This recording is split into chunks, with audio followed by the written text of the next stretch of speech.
સમાચાર સવારમાં આપનું સ્વાગત છે। આજના તાજા અને મહત્વપૂર્ણ સમાચારો પર એક નજર કરીએ તે પહેલા ચેનલને સબસ્ક્રાઇબ કરી લો। દિવાળીના તહેવારમાં વરસાદ ભીંજવશે। શિયાળાની શરૂઆતમાં જ ગુજરાતમાં કમોસમી વરસાદની સંભાવના છે, જે દિવાળીના તહેવારોને અસર કરી શકે છે। હવામાન વિભાગના જણાવ્યા મુજબ 16 થી 19 ઓક્ટોબર દરમિયાન દક્ષિણ ગુજરાત અને સૌરાષ્ટ્રના કેટલાક જિલ્લાઓમાં વરસાદ પડશે। ખાસ કરીને તાપી, ડાંગ, સુરત, વલસાડ, નવસારી, અમરેલી, ભાવનગર, ગીર સોમનાથ અને દીવમાં માવઠાની આગાહી છે। ગુજરાત મંત્રીમંડળ વિસ્તરણના મોટા સમાચાર। ગુજરાત મંત્રીમંડળ વિસ્તરણના મોટા સમાચાર સામે આવ્યા છે। સૂત્રો અનુસાર 15 કે 16 ઓક્ટોબરે મુખ્યમંત્રી ભૂપેન્દ્ર પટેલના મંત્રીમંડળમાં વિસ્તરણ થશે। ભાજપ હાઈકમાન્ડની મંજૂરી પછી 8 થી 10 નવા ચહેરાઓને સ્થાન મળી શકે છે, જેમાં પાટીદાર, ઓબીસી અને એસટી સમુદાયના નેતાઓનો સમાવેશ થઈ શકે। આ વિસ્તરણ બિહાર ચૂંટણી પહેલા રાજકીય સંતુલન માટે મહત્વનું છે। અમરેલી રાજ્યનું સૌથી ઠંડુ સ્થળ નોંધાયું। ગુજરાતમાં ઠંડીનો પ્રભાવ વધ્યો છે અને અમરેલી રાજ્યમાં સૌથી ઠંડુ સ્થળ બન્યું છે, જ્યાં લઘુત્તમ તાપમાન 17 ડિગ્રી સેલ્સિયસ પર પહોંચી ગયું। મહુવામાં 18, કેશોદમાં 18.8, કંડલામાં 20 અને વડોદરામાં 20 ડિગ્રી નોંધાઈ છે। મુખ્ય શહેરોમાં અમદાવાદ અને ગાંધીનગરમાં 21 ડિગ્રી તાપમાન નોંધાયું છે। આ આંકડાઓ રાજ્યભરના ઠંડીના પ્રવાહને દર્શાવે છે। આપના માણસોએ સૌથી પહેલા પોલીસ પર પથ્થરમારો કર્યો। બોટાદ જિલ્લાના હળદડ ગામે 12 ઓક્ટોબરે ખેડૂતો અને પોલીસ વચ્ચે થયેલા ઘર્ષણમાં 100 થી વધુ લોકોની અટકાયત થઈ હતી, પરંતુ તપાસ પછી તમામ નિર્દોષોને મુક્ત કરાયા, જેથી ગ્રામજનોને રાહત મળી છે। સરપંચ સેજલબેનના પતિ સોમાભાઈ જમોડે જણાવ્યું કે આ આખું ષડયંત્ર આમ આદમી પાર્ટીનું હતું। રાજુ કરપડાના ઉશ્કેરાટભર્યા ભાષણથી જ હિંસા ભડકી હતી। રાજસ્થાનમાં એસી બસમાં આગ લાગ, 20 મુસાફર જીવતા સળગ્યા। રાજસ્થાનના જેસલમેરમાં મંગળવારે બપોરે 3:30 વાગ્યે એક ચાલતી એસી સ્લીપર બસમાં આગ લાગી હતી। આ ઘટનામાં 20 મુસાફરોના મોત થયા હતા। લોકો બચવા માટે ચાલતી બસમાંથી કૂદી પડ્યા। આ અકસ્માતમાં 2 બાળકો અને 4 મહિલાઓ સહિત 15 લોકો દાઝી ગયા। 3 એમ્બ્યુલન્સ ઘાયલ મુસાફરોને જેસલમેરની જવાહર હોસ્પિટલમાં લઈ ગઈ, જ્યાંથી તેમને જોધપુર રિફર કરવામાં આવ્યા હતા।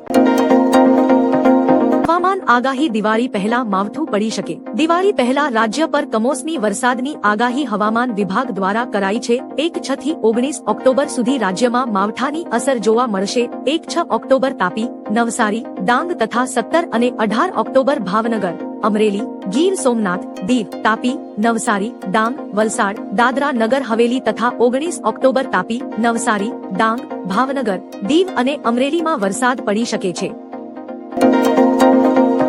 વરસાદ બાદ હવે અંબાલાલ પટેલની ઠંડીની આગાહી। અંબાલાલ પટેલે આગાહી કરી છે કે હાલ ગુજરાતમાં ઠંડીનું જોર ઓછું છે, પરંતુ નવેમ્બર અંતથી ઠંડી ધીમે ધીમે વધશે। 2-3 નવેમ્બરથી ઉત્તર ભારતમાં હિમવર્ષા શરૂ થતા ગુજરાતમાં ઠંડકનો માહોલ જોવા મળશે। 6 થી 9 ડિસેમ્બર વચ્ચે મજબૂત વેસ્ટર્ન ડિસ્ટર્બન્સના કારણે ભારે હિમવર્ષા થઈ શકે છે। 16 થી 19 ડિસેમ્બરે માવઠાની શક્યતા રહેશે, જ્યારે 29 ડિસેમ્બરથી ઠંડીનો ચમકારો વધશે અને જાન્યુઆરીમાં કડકડતી ઠંડી પડશે।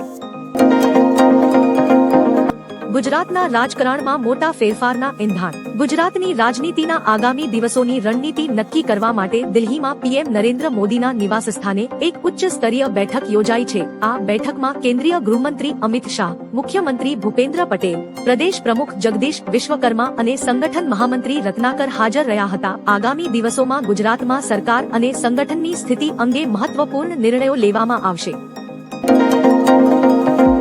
દિવાળી પહેલા 41 લાખના ભેળસેળયુક્ત ખાદ્ય પદાર્થો જપ્ત અને નાશ। દિવાળીના તહેવાર પૂર્વે નાગરિકોને શુદ્ધ ખોરાક મળી રહે તે માટે ફૂડ એન્ડ ડ્રગ્સ વિભાગ દ્વારા રાજ્યવ્યાપી વિશેષ ઝુંબેશ હાથ ધરાઈ હતી। 3 થી 11 ઓક્ટોબર દરમિયાન રાજ્યભરમાં 13 દરોડા પાડવામાં આવ્યા હતા। આ દરોડામાં આશરે 41 લાખની કિંમતના ભેળસેળયુક્ત અને શંકાસ્પદ ખાદ્ય પદાર્થોનો જથ્થો જપ્ત કરીને નાશ કરવામાં આવ્યો। સરકારે જણાવ્યું કે ભેળસેળ કરતા તત્વો સામે કડક કાર્યવાહી ચાલુ રહેશે। દિવાળીને લઈ ગુજરાત સરકારનો સૌથી મોટો નિર્ણય। દિવાળીને ધ્યાનમાં રાખી ગુજરાત સરકારે નવો નિર્ણય જાહેર કર્યો છે। રાજ્યમાં વિદેશી અને ચાઇનીઝ ફટાકડાઓ પ્રતિબંધિત છે। સુપ્રીમ કોર્ટના આદેશ મુજબ ફટાકડા ફોડવાનો સમય રાત્રે 8 થી 10 સુધી મર્યાદિત રાખવામાં આવ્યો છે। ભારે ઘોંઘાટવાળા ફટાકડા અને બેરિયમ વાપરતા ફટાકડાઓ પર પ્રતિબંધ રહેશે। માત્ર ગ્રીન ફટાકડાનું ઉત્પાદન અને વેચાણ જ મંજૂર છે। ઈ-કોમર્સ પ્લેટફોર્મ પર ફટાકડાનું વેચાણ પણ બંધ રહેશે।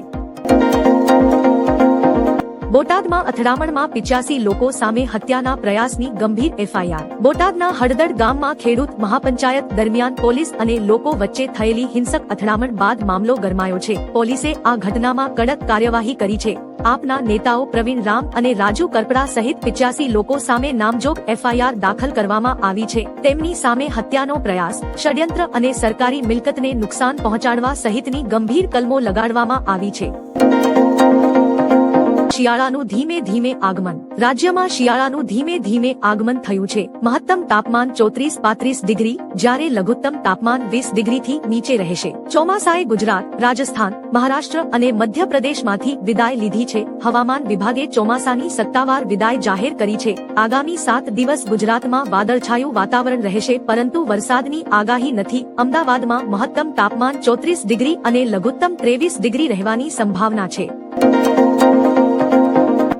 બોટાદમાં કડદા વિવાદ હિંસક બન્યો. બોટાદ APMCમાં કપાસની ખરીદીમાં ગેરકાયદેસર કડદા વિવાદે હિંસક સ્વરૂપ ધારણ કર્યું. ખેડૂત નેતા રાજુ કરપડા દ્વારા આયોજિત ગેરકાયદેસર મહાપંચાયતને રોકવા પોલીસ હળદડ ગામે પહોંચી ત્યારે ટોળાએ પથ્થરમારો કર્યો અને પોલીસની કાર ઉથલાવી દીધી. પરિસ્થિતિને નિયંત્રણમાં લેવા પોલીસે ટીયર ગેસના સેલ છોડ્યા હતા. હવે રાજુ કરપડા કહ્યું કે અમુક લોકો મોઢે રૂમાલ બાંધી સિવિલ ડ્રેસમાં આવ્યા હતા અને તેમને પથ્થરમારો કર્યા હતો.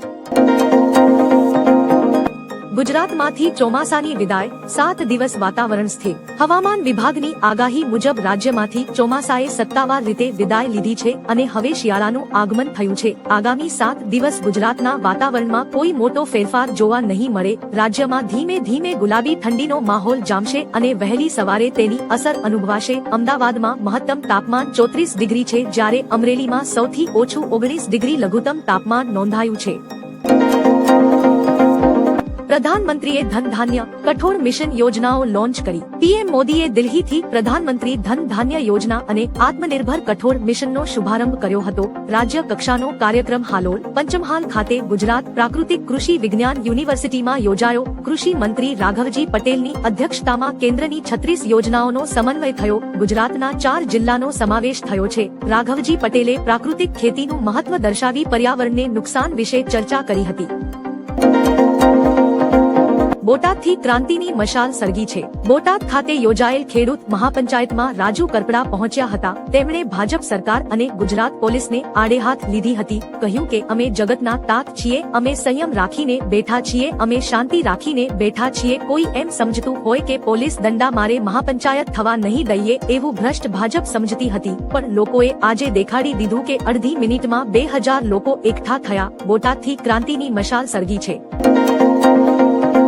ગુજરાતમાંથી ચોમાસાની વિદાય, 7 દિવસ વાતાવરણ સ્થિર. હવામાન વિભાગની આગાહી મુજબ રાજ્યમાંથી ચોમાસાએ સત્તાવાર રીતે વિદાય લીધી છે અને હવે શિયાળાનું આગમન થયું છે. આગામી 7 દિવસ ગુજરાતના વાતાવરણમાં કોઈ મોટો ફેરફાર જોવા નહીં મળે. રાજ્યમાં ધીમે ધીમે ગુલાબી ઠંડીનો માહોલ જામશે અને વહેલી સવારે તેની અસર અનુભવાશે. અમદાવાદમાં મહત્તમ તાપમાન 34 ડિગ્રી છે જ્યારે અમરેલીમાં સૌથી ઓછું 19 ડિગ્રી લઘુત્તમ તાપમાન નોંધાયું છે.